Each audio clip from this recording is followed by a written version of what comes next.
but it was alright. There was one time where we played a show in Sydney, and this was like right at the beginning when we were still like driving to save money. And it's like a 12-hour drive from Sydney to Brisbane, and I had an exam the next day. No way. And I was like lying down on the floor in the back of the van. Everyone else drove so that I could study, and they dropped me off at my exam the next day.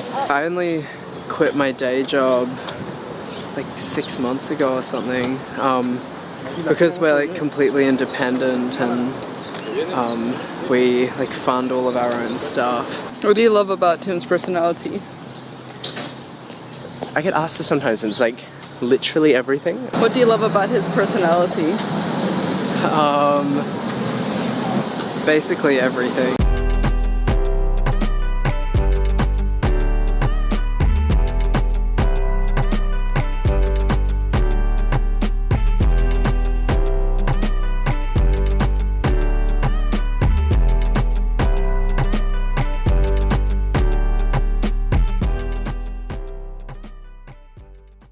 Hi, this is Lauren Engel of Sidewalk Talk. Today I'm here with Tim of Cub Sport. Hello.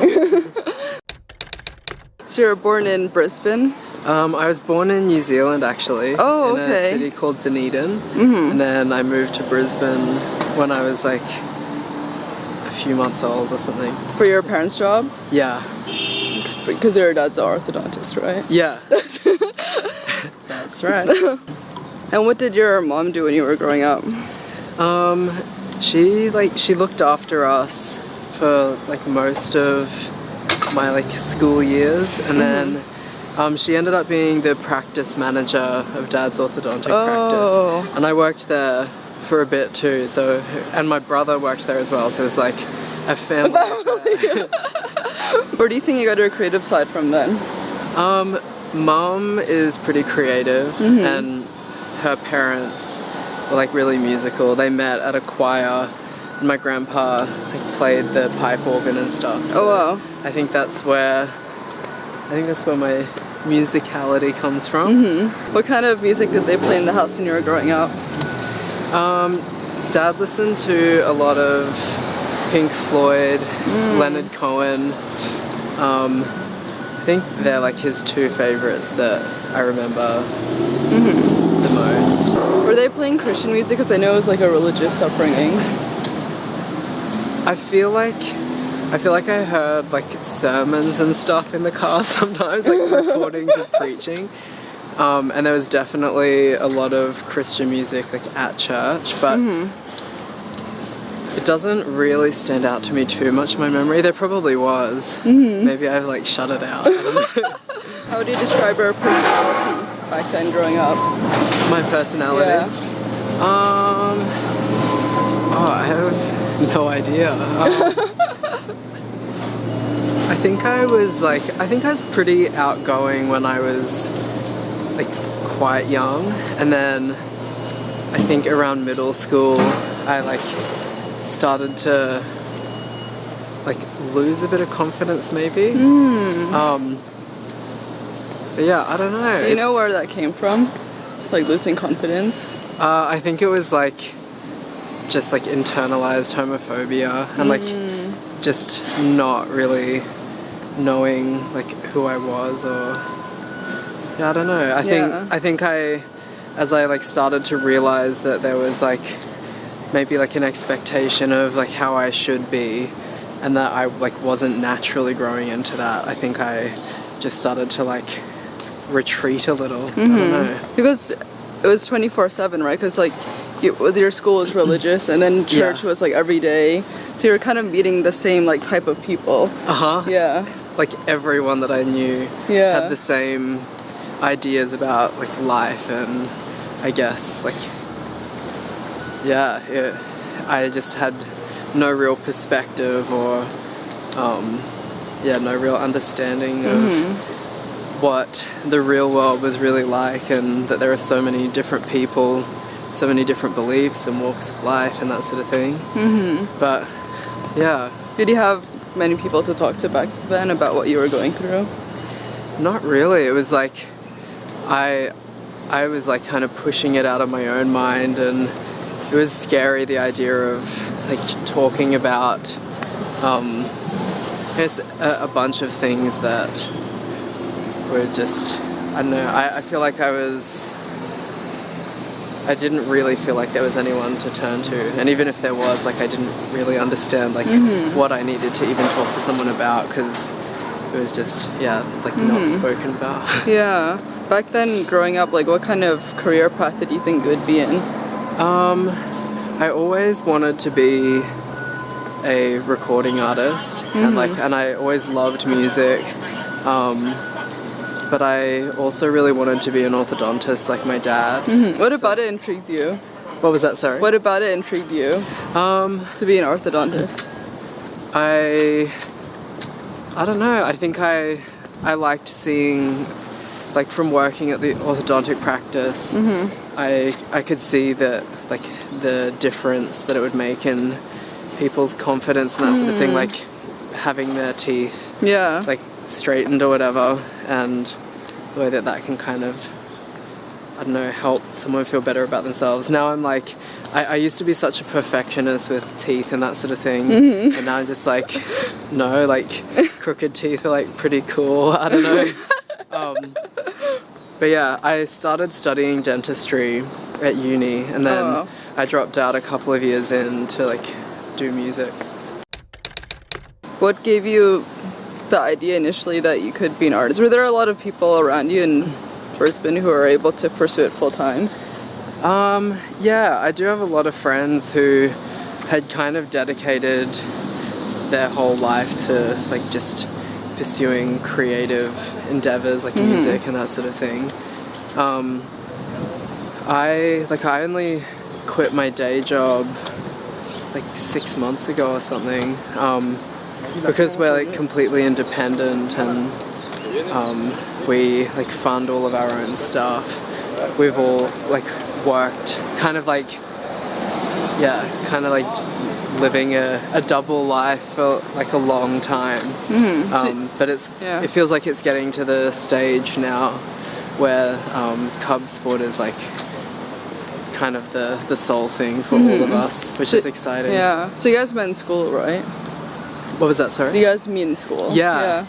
So Sam, Zoe, and I all went to the same school, and... Was this high school, or...? Yeah, Zoe and I, it was like from preschool all the way through to grade 12. So Zoe and I met in primary school. I think we would have been like 8 or something. And then Sam came to our school when he was like 12, I think. And we met Dan through other school friends, like when we were in senior school. But yeah, we've all known each other for a while. We didn't really start hanging out until we were out of school, but we've known of each other for a long time. Yeah, and then did you like Sam pretty much as soon as you met him, or? Yeah, we were like, we didn't really hang out much for like the first few years of like being at the same school, but I always like liked him from a distance. He was like really musically talented and nice and funny, and then when we started hanging out properly, like in our last couple of years of school, I like started to develop a bit of a crush on him, and I think that's sort of when I started to realize that I wasn't straight. And initially you guys were like, what, Tim and Cub Scouts, right? Like, yeah, Tim Nelson and the Cub Scouts. Yeah. How old were you when you like first formed that? I'm trying to think. I think I would have been like 19 or something. I think I was 17 or 18 when Dan and I like did my very first recordings. And then yeah, we put out our first like proper single in 2011, and then like first EP in 2012. But then we like the first Cub Sport release was our debut album, This Is Our Vice, in 2016. So yeah, it feels like there was like a lot of like growing and that sort of thing before we even like started releasing albums. And then it feels like since 2016 so much has changed. It feels like we've grown heaps since then. So yeah. And then when was it when one of your first singles came on Triple J? That kind of gave you the initial momentum, right? Yeah, so that was our first single, Evie. And yeah, from that we got a booking agent in Australia and started to have a bunch of like managers and labels and that sort of thing reach out. Oh wow. And yeah, we started getting like support offers for tours in Australia. So that was when I decided to drop out of dentistry, because I wasn't going to be able to like play any shows while I was studying, because the course was just like ridiculous. But yeah, so that was, it felt like that was like a really strong start under our other name, like Cub Scouts, because we went from Tim Nelson, the Cub Scouts, legal problems. Yeah, so many name changes. But yeah, that it was like our first start, and it kind of feels like it was a different band to what it is now. Yeah. And what were your parents thinking of you quitting school to do it? They were all for it. Yeah, they said that I need to do what I'm passionate about, which was like amazing. Because I guess with Dad being an orthodontist, he had a lot of friends that were like, what are you doing letting him drop out of dentistry? Oh yeah. It's like, I'm not letting him do anything. Like, it's his life and his decision. It's like, thank you. So yeah, they've always been amazing. And Dad said that when I dropped out of dentistry to pursue my passion, it like made him want to pursue his passion, which he always wanted to be a pilot. And then he also wanted to do dentistry. Yeah. Like, was kind of tossing up the two. And then I think he got a scholarship for dentistry, so that's what he did. But he went and learned how to fly. That's like so after cool that you inspired him. Yeah. So that was a nice thing that came out of it. And then are you still with the same managers that you had? So we're self-managed now, and we were self-managed at the very start as well. We had management for a few years, like in the middle, and yeah, when it came time to release our second album, Bats, it just felt like we were moving into like a new phase of our career, and like a new phase personally as well. And it was like a really personal album for me. Like, it was the first time that I'd opened up about so many things, and I had a pretty specific idea of how I wanted it to play out. And I think that it was really important for us to kind of have the freedom to follow our intuition and like do like what our gut was telling us was the right thing. So we went back to being self-managed and completely independent, and put that album out through our own label. And nice. Yeah, it's been really amazing. I feel like that freedom has really allowed us to grow, and yeah, we've got a bunch of labels and stuff still contacting us, which is like really cool. And I don't know, we're always open to anything, to like explore things, but I feel like what the four of us have going on, like as a management team and a label and a band, it's pretty unique, and I really like it. So what do you think gave you the confidence to share more in that album? But and also that was that the album that you like came out more to your fans, or? Yeah. So while I was writing Bats, I was sort of coming to terms with like the whole situation and being in love with Sam, and I wrote half of it before I had come out, and then the other half on the other side of coming out. So there wasn't really a moment where I was like, I have the confidence to write about these things now. It kind of just started coming out like while I was writing and recording, and when I'm writing, I don't really think too much about like who's going to be hearing it or what the expectation is going to be. And I think for me, writing a lot of those songs, was the way that I processed the whole thing and came to terms with it. I listen back to it now and it's like really obvious what it was all about, but I remember when I was writing it, I felt like it was pretty vague and it could be about anything. But yeah, by the time it came time to release a second album, we had all those songs there and it felt like a really important collection of songs that told an important story. And I was kind of just like, this is who I am and I'm ready to be more open about that. So it was kind of, the songs came before the confidence to share them, but I think it was sort of through writing them that I got to that point. But what is it like being in a relationship with Sam and also like being in a group? Well, I guess I don't really know anything different. That's true. Well, like we've been... That's 24/7 for sure. Yeah, exactly. We first fell in love when we were 17 and we haven't really spent a day apart since then. Oh my god, that's so cute. I love that. I went on a writing trip. Oh yeah, you like came to LA, right? Yeah. To do that, yeah. And I spent a bit of time in London as well. That was the first time that we'd been apart for years. And yeah, it was definitely the time when I was like, I guess I couldn't deny that there was a reason I was missing him so much, and yeah, that was kind of the catalyst to me like writing a bunch of songs. I wrote Chasin' just after that writing trip, and I think that was one song that Sam says really like gave him an indication of where I was at and like what I was feeling. Which is like an interesting thing. Yeah. What do you love about his personality?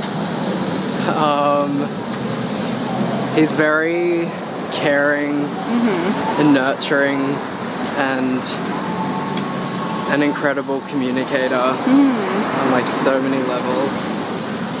But yeah, basically everything. I love that.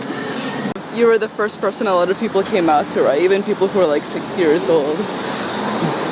Yeah, I get a bunch of messages like from our fans, like people coming out to me and asking for advice and that sort of thing. And I've had people come out to me at shows like afterwards, like we try and hang around and do like a little meet and greet at lots of our shows. So yeah, it's pretty cool to experience that, and it's often something that people are like quite excited to tell me. And for me, like especially when I was younger, the idea of coming out was like a terrible thing that I put it off for so long and saying it was so scary. But it feels amazing to have like these young people like coming out and it being more of like a celebration for them in that moment than something that they're like terrified to admit or something. So it's like, yeah, very special for us, those moments. What would you say have been your biggest challenges in your life so far other than coming out?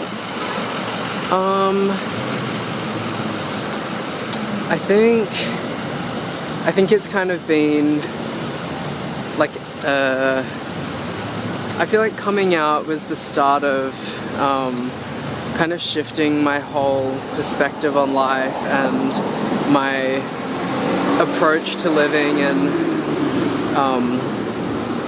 kind of retraining my subconscious, because I feel like I grew up letting my fears kind of dictate every part of my life, and I would tell myself like negative things that would then sort of create my reality. And I remember I would always talk about how I had like the worst immune system, and I feel like I started to get sick even more, like the more I would say it, and I've had like a bunch of health issues, and I like had meningitis a couple of years ago, and I feel like that's been something that's been pretty rough, and over the last 18 months I feel like I've learned to like just be more positive and just start believing that I am like healthy and strong and stuff, and I've like stopped getting sick, and and I feel like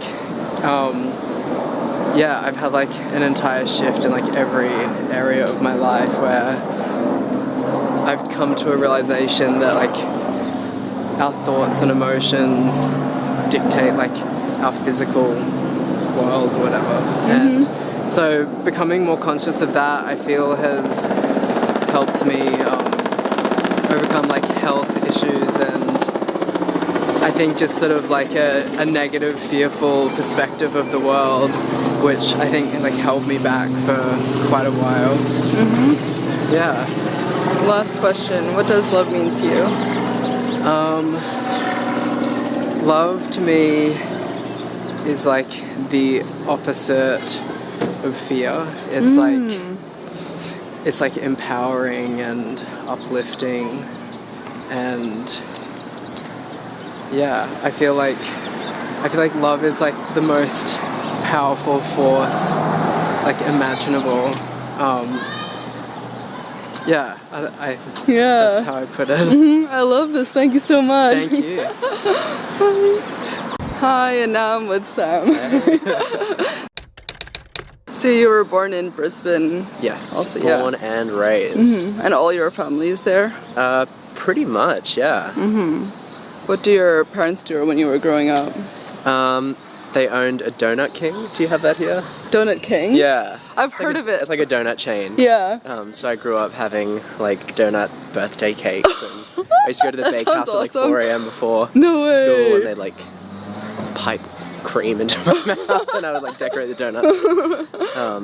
So they're both creative then? Yeah. That's where you got your creative side from, just both of them? Yeah, from the donuts. From the donuts! What kind of music were they playing in the house when you were growing up?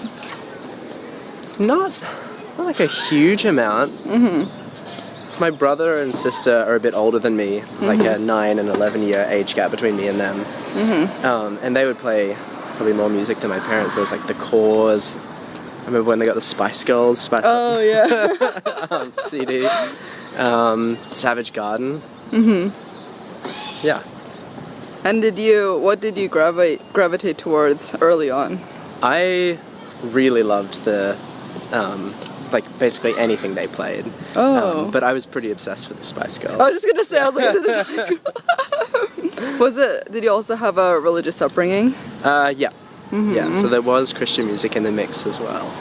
And was it like really 24/7, like the same as Yeah. with like Christian school, and also was that difficult for you early on, or?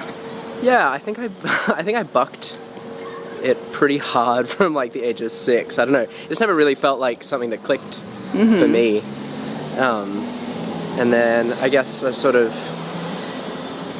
used it as an opportunity to play music when I was a bit older. But so you joined I was pretty like bands? Yeah.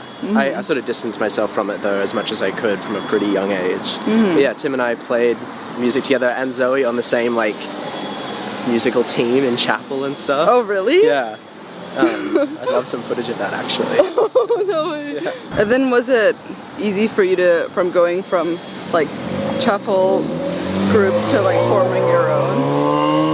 Yeah, I guess it's really the only, like Cub Sport's the only band other than that sort of stuff that I've ever been in. Tim just reached out to myself, Dan and Zoe when we all finished school and just said, I've written these songs, I want to play them, do you want to, like I've got a gig, do you want to play them with me? And we just sort of stuck around since then. So yeah, I guess it's the only experience I've really ever had, and it's stuck. How else would you describe your personality back then growing up? I don't know, I feel like I was pretty... There were so many things that sort of... that I had to like work through, that I just didn't really know I had to work through for some time. So I guess I kind of just went with the flow, not really asserting like any of myself in any part of my life. I sort of just like let things don't know, happen around me.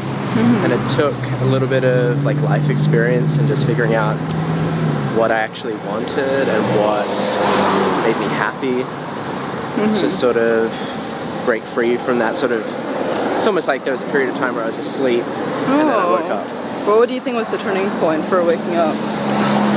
I guess realizing that I deserved to be happy and like that what I wanted wasn't wrong. Was it something that you read or something that clicked to you? There were a number of things, but there was a particular turning point in 2016 when I did come out and I told Tim how I felt about him. I had read a book called A Little Life, and it sort of focuses on the story of 4 friends, and it just like straight from like the first couple of pages it really struck a chord with me, and it sort of goes on to talk about their lives and it follows them right through, and there are a bunch of themes that I sort of felt were really pertinent to my own situation, and I realized at a certain point that like I was just wasting time, like I was delaying my own happiness sort of thing. What was it like throughout the years though? Because you both like liked each other, but you just you couldn't completely open up. How many years was it before 2016 that like when you first met each other? 8. Oh my gosh. When we met each other was when we were 12, so that was that was longer. But it was about 8 years of putting off the conversation. Wow. But like everything happens for a reason, and it sort of all led to being in a place where we were both ready. So as long as it was, I wouldn't change it. Do you think your bandmates just knew it like all along? Yeah, I feel like everyone, it was like, it's written in the stars, everyone knew it. It's just like a matter of when, I guess. Yeah. No, I wouldn't change the journey for anything. Yeah. And what kind of career did you think you would have like by the time you were in high school? In high school, I wish I could remember what I thought I was going to do. I did like a lot of theatre stuff in school, and I definitely at one point thought I would do that. And then I don't know, I was a dental hygienist for many years. Yeah, actually, how did you stumble upon that from donuts?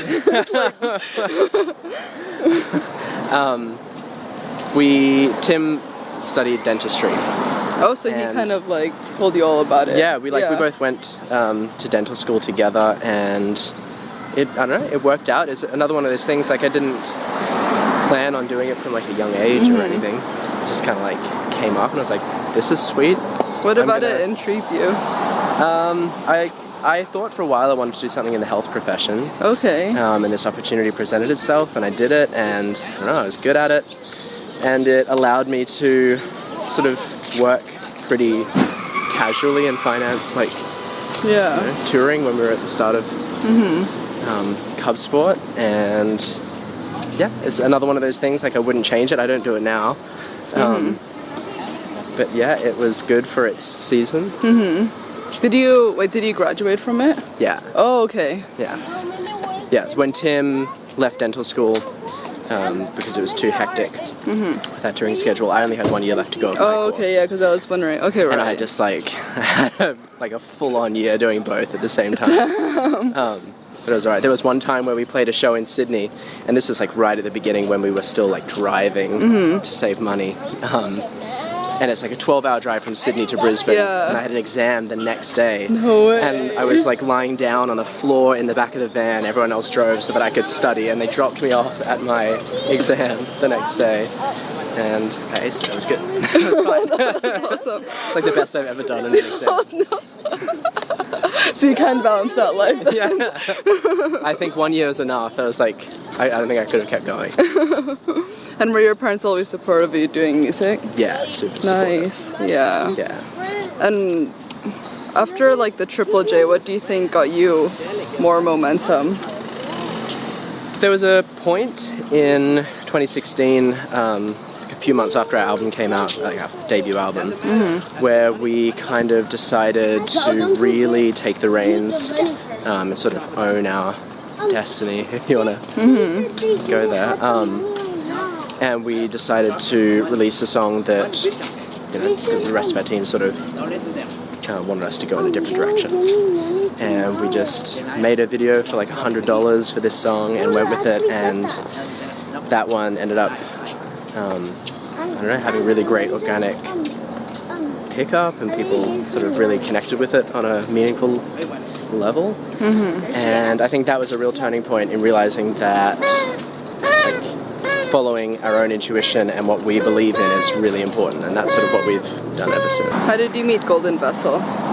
That was, so I met him through Tim, who met him through our friend Grace Mulrat. Actually, then how did you meet Mulrat? I also interviewed her. She's awesome. Yeah, she's amazing. She came to a show we played, maybe like our worst show ever. Really? It was like at a uni orientation week kind of event. Yeah. And we hadn't played together for a while, and it was like the first time where Tim was playing guitar in the set, and we were playing like a bunch of songs from our upcoming debut album at the time. And it was like a really hot day in this really low set tent outside, and it was just like, I don't know, it just wasn't a great vibe, and like Tim's guitar fell off a couple of times, and like drinks got knocked on the stage. And she came up to us after, and she was like 15 at the time. She asked for a recommendation for a guitar teacher, which we gave her.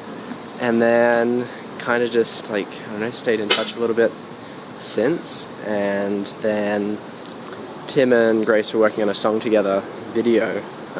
It's on a current album. And she said that she thinks Tim and Max would get along really well, Golden Vessel. And she put them in touch, and then, ended up working a bunch together. Nice. Yeah. What do you think was the next step for getting more of like the international audience? Like what happened? It's just really being committed to coming back a lot. We just like, we've always had a global vision. We've sort of known it's something we wanted. So we just put the time and energy into it, and we just come back as often as we can. And was it ever like daunting to you? Because I know like from Australia it's like actually sometimes hard to break out, because I like lived there for like just studying abroad, like, was there for a while. It's like a different scene. And it's far away. There were there like people you talked to, or like how you learned to do it? We originally came for like some showcases in 2013, I want to say, and that's sort of what led to us getting like a record deal and stuff on our first album. And there was sort of a period of time where our label didn't want to like give us the money to come, so we just financed it ourselves. And we're like, no, like we really feel strongly about this, so we just paid for it ourselves and set up a tour, and we just sort of come back as much as we can ever since. And how did you meet the Dolan Twins in the music video? They came to our LA show that we played just under a year ago, and they just loved the music and the story, I guess, behind it all. And they sent him a DM saying that they'd love to make a music video for Hawaiian Party, and it's kind of like, it was just as natural as that. It's really cool. It's so sweet. What were your inspirations for Cub Sport, the album? Tim writes all the music, and he just sort of writes about his life and experiences and the people around him. Actually, that's interesting. So you don't write as much as like, or do you also write? I write like a little bit just for fun. Yeah. Like, we've been making some meditation music recently. Oh, really? Which I really want to. Like under a separate project? No project at the moment, but who knows? It could be Cub Sport. I don't know. Is writing not as much your thing, or? Yeah, I mean, it's definitely not something I've put like a bunch of energy into, just because of time. Like, because we're self-managed and independent, or a label like that takes up pretty much like the moment we wake up to the moment we go to bed. Yeah. Like every day. So yeah, it's definitely something I'd like to do more of when we have a bit more downtime. But in terms of the creative process for Cub Sport, Tim writes the music and produces a bunch of it. And then we just bring it to life on stage. What is it like this? Because probably a lot of the lyrics are about you, right? There are a few. It's a good chunk. And then you're performing songs about you. Yeah, it's so special. Like I can hardly imagine what it would be like to not have it that way. I don't know. It's pretty incredible. And like when Tim's writing the songs and he shows me demos, and I get like this incredible insight into how he's thinking and feeling. Yeah. That's sort of what gave me courage in the lead up to our conversation about how I felt that it was mutual. So yeah, it's very special. Like it's not something a lot of people get to experience, I guess. Yeah. And how did the proposal happen? We had just been talking. I think we may have been crying about how happy we were. We were just like lying in bed, just like we had filmed a video that day for our single, the first single off the last album, Oh Lord, and we were just like, I don't know, so grateful for everything that is happening. And I just turned to him and I was like, do you want to marry me? He said, yeah, like, of course I do, but like, are you proposing to me? Like, like now? I was like, yeah. So it was pretty Was it something that you were like waiting for a long time and just being like... I had a plan, for how I wanted to do it. And then, I don't know, it's just in the moment it seemed right. And you were postponing your wedding for a long time, right? But it happened already. Or once we got engaged and married just after a year later. Yeah. Or pretty much a year on, yeah. Nice. But same-sex marriage was only legalized like 6 months after we got engaged. Oh. So we got engaged and then there was this huge nationwide, like it's all the news talked about for 6 months. Yeah, I remember that. The same-sex marriage plebiscite or postal survey in the end. So it was a pretty interesting, emotionally taxing time. Yeah. But it was great. It ended up being a way for us to use our platform to spread like a message of love and support the LGBTQ community and, I don't know, put forward an example of what a same-sex couple looks like in 2018, or 2018 at the time. Yeah. Do you think your relationship has changed after getting married? I don't know if it's changed drastically. I feel like we're just stronger than ever, like together and as individuals. Yeah, I love that. Yeah. How would you say your music has changed compared to the early songs? I feel like as the journey of our personal lives has developed to a place of like self-acceptance and a place where we can actually celebrate and fully embrace who we are, has been reflected in Tim's songwriting. And I feel like it's just more than ever, it's the essence or the truth of what Cub Sport is. So it feels like now more than ever it's like, this is who we are. It feels right. What do you love about Tim's personality?